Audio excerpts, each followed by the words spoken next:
Houston and Pittsburgh will square off January 2nd in the Lockheed Martin Armed Forces Bowl at Amon G. Carter Stadium.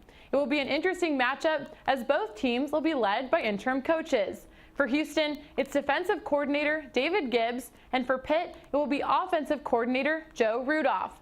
The Panthers lost head coach Paul Chryst to Wisconsin, so for Pitt, this will be the third interim coach in their last 5 bowl games.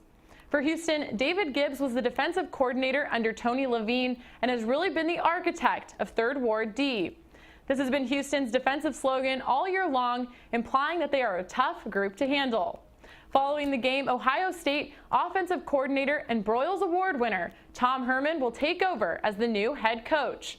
Herman has led the Buckeye offense to the first ever college football playoff. This was an exciting year for Houston since they opened beautiful brand new TD ECU Stadium and are back on campus after having to play at 2 other stadiums last season. When fans think of the Cougs, they typically think of a team that airs out the ball with decorated passers such as Andre Ware, David Klingler, Kevin Cobb, and Case Keenum. But this team is different than most from the past. This Houston team will run the ball and play great defense. The defense is top 20 in the FBS in points allowed per game, yards per play allowed, and total yards allowed. They had to overcome the loss of Derek Matthews about halfway through the season, but had several other players step up.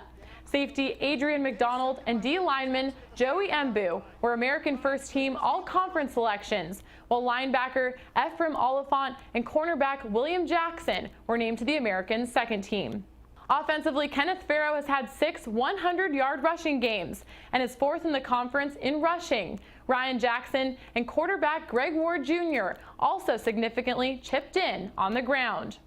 Ward has made an impact for the Cougs all over the field this year. John O'Korn came off a great freshman campaign last year and was named the starter again in 2014. After struggling the first few games, Ward got his chance and provided Houston with the spark they were looking for. Since Ward's first start, Houston has posted a 5-2 record and was able to put Memphis's only conference loss of the season on his resume. The Cougars' record on paper isn't what they were hoping for, but something important to note is that 3 of their losses were goal line finishes against UCF, Tulane, and Cincinnati, and could have drastically changed their entire season based on one final play.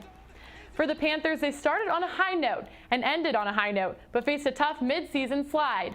Pitt lost 6 of 7 games after a 3-0 start and then won the last 2 against Syracuse and Miami to gain bowl eligibility.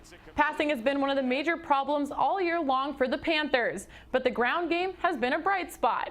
Leading the rush game is James Conner, who currently ranks 4th nationally in rushing yards with almost 1,700 yards so far this season. He also broke Tony Dorsett's school record for rushing touchdowns, total touchdowns, and points in a season, earning him first-team All-American honors. As a team, Pitt ranks 3rd in the ACC in total offense, averaging a little over 400 yards per game, and 15th nationally in rushing offense, with about 250 yards per game. Expect a heavy ground game for both sides, as the Cougars and the Panthers love to run the football. And for Pitt, the bowl experience will be valuable. They have the youngest team in the FBS. 81 underclassmen are on the roster.